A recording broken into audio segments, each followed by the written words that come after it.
Howdy, folks. So I finally saw Birds of Prey and the fantabulous Emancipation of one Harley Quinn. In short, I loved it. It was really a good movie. I don't know why. I mean, I know why it's doing so bad. I'll get to that. Um, the story's pretty simple. One of the problems and why it's doing bad is it's Birds of Prey. No one knows who Birds of Prey is.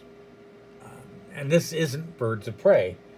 Now, I'm hard on comic book movies, but I'm not a huge stickler on everything being super accurate.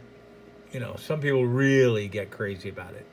Like Cassandra Cain was really good in the movie, but that was not Cassandra Cain. Cassandra Cain's a Batgirl character who just could have kicked everybody's ass in this movie, and she's just a little street urchin pickpocket in this movie. So the real Cassandra Cain would have been something amazing. Now the real Birds of Prey is also never had Harley Quinn. It's a group that was brought together by Batgirl when she became Oracle. But much like the Defenders on the Netflix show, it's like, yeah, so what? That wasn't the Defenders. That was Heroes for Hire. And this, if you're going to make a team with Harley Quinn, you know, they've got the Gotham Sirens. Why not that?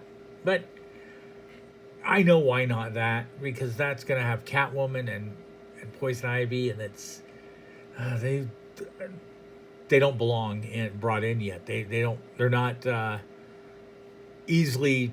I mean, they deserve their own stories. Whereas like Black Canary, her story can be told within this movie so easy, you know, and it is. It's her whole everything is told, and Huntress is in it. Her history's told very easily. You know, just because they're not huge, deep characters, and I kind of think Catwoman's pretty huge, deep character. Would almost take a full movie to get into her, just like Batman takes a full movie, even though everyone knows his origin and everyone knows Superman's, but they really deserve. And I think, anyways, that's why I'm glad I didn't go with the actual Sirens, the name. Then people would have complained. Birds of Prey. They did Huntress as a bird of prey. Black Canary's a bird of prey. Renee Montoya may have been when she becomes the Question, which she becomes the Question in some comic books later. But that's all neither here nor there. I thought Huntress was weak. That character sucked. I would watch any one of these people in a movie again in the DCU, but her, she was terrible. And it was fun because there was a lot of Easter eggs in it. Most people know about her hyenas. They are from the animated series, and they were brought forth to the comic books. Her hyenas are named Bud and Lou, but in this movie it's named Bruce after that hunky Rich Wayne guy, which is fine. I liked Bud and Lou being a callback to Abbott and Costello, but that's, you know, whatever. And there's Bernie the Beaver. Now, a lot of people might not know Bernie the Beaver is actually her pet beaver, and it was used in the Amanda Connor comics that Amanda wrote and drew, co-wrote and drew, I think, with Palamenti. I'm not positive who was on that. Anyways, they're really fun.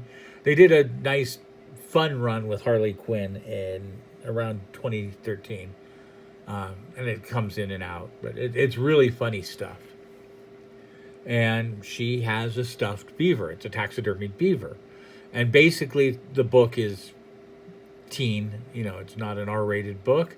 The beaver is used for just double entendres all the time. People say, you know, where's Harley?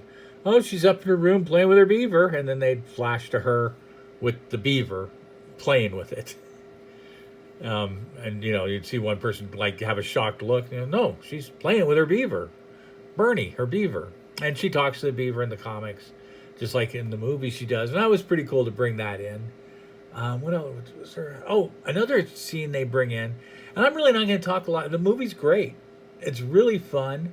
It's a lot of adventure. The story's fairly simple, which is what they needed. And I don't really have any problems, except for Huntress was kind of sucky. And I thought Black Mask was not well done. Zaz, um, Victor Zaz, the tally man, he was really cool. He was well done. But one of the scenes cracked me up because she's in a place and the sprinklers go off. She has to go in into where the sprinklers are going, the fire sprinklers, because she sets off the fire alarm. And she stops and has this disgusted look on her face. And if you've ever heard interviews with Margot Robbie, she hated being wet. That was why she hated her costume. She had this skimpy, clingy costume, and she was always getting wet in Suicide Squad. And so it was pretty funny to see her get to the water and just have this look like, oh, God damn it, not again. you know. But I mean, she's the producer of the movie. She really brought this whole movie together. It was her idea. Had to have been. It was funny. I thought that was an Easter egg that some people might catch, some people might not. All in all, like I said, fun. Now, let's get to the problems and why it's not doing good. First, the name. Nobody knows who the Birds of Prey are. It's not who people are going to go see. And they could have just called it Harley Quinn. And a lot of girls, I mean, I sell a lot of product at a lot of shows. If you watch my videos, I go to comic shows, sci-fi, whatever, Christmas show, and I get kids, younger girls, and I'm talking mid-20s down to 13, and even younger, love Harley Quinn. They love her. They're dressed as her. They'll always buy Harley Quinn merchandise as long as I have it. They love Harley Quinn. Harley Quinn should be a big hit. Now, I'm not talking about the older ones, but the younger ones are not going to go see an R-rated movie. Now, one of the things that's going to happen, this is going to be, I think I thought making it R-rated was a mistake. See, Deadpool was able to be R-rated because the violence was part of the comedy. And there was a lot of sexual thing, and they got to be raunchy, and it was Deadpool-ish.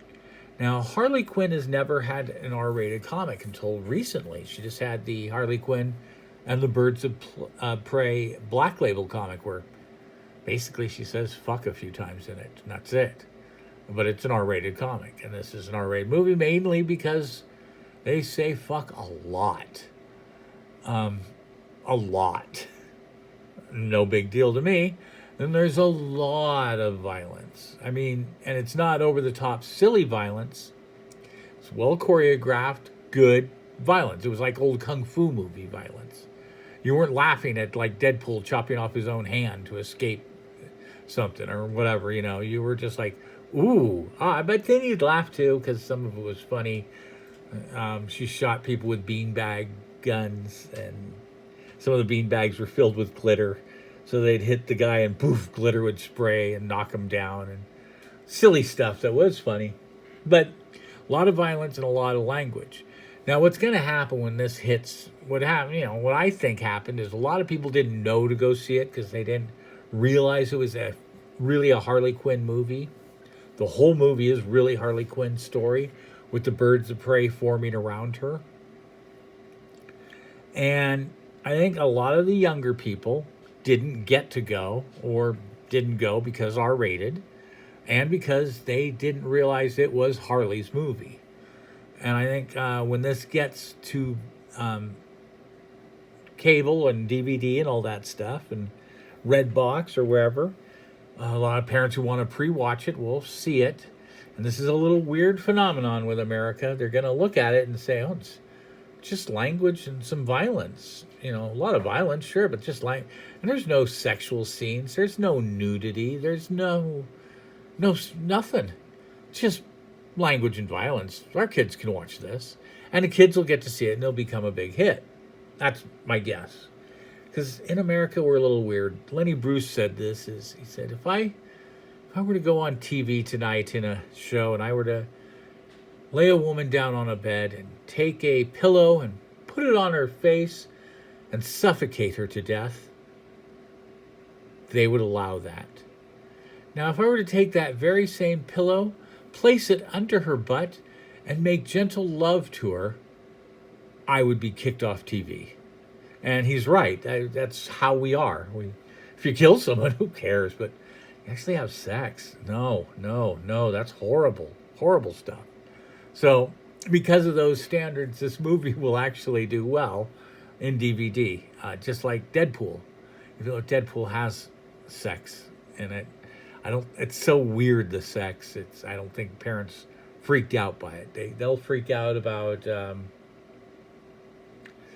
What would I think of? I don't know. I mean, actual an uncomfortable sex scene, where it's just people having sex and it's uncomfortable.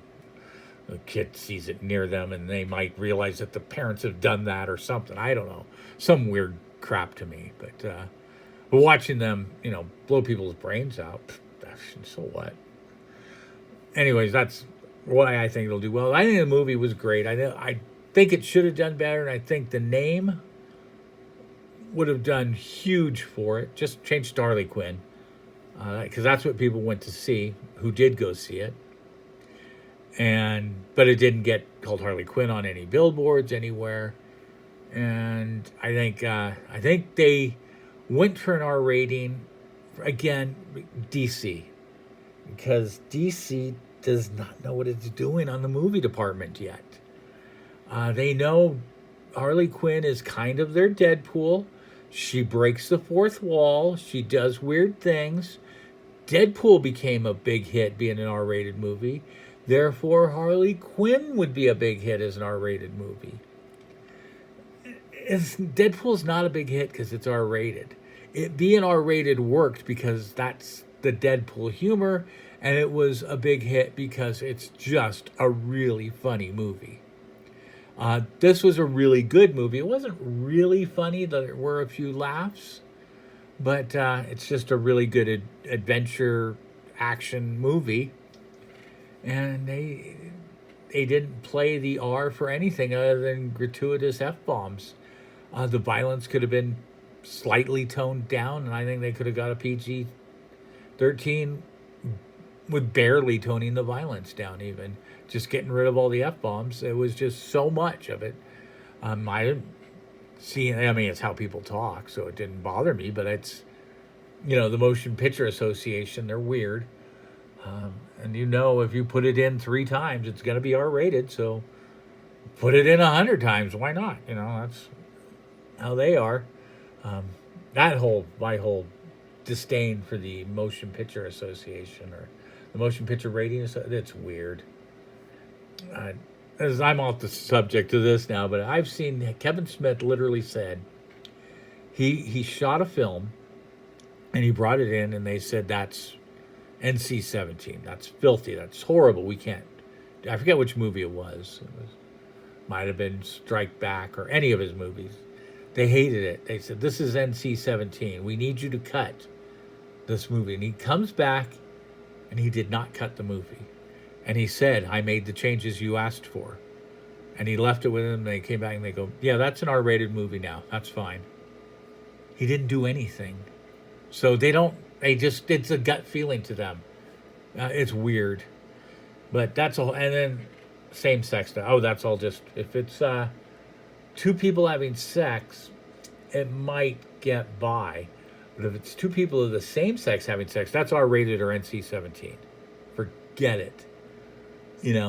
So. Anyways, I liked the movie.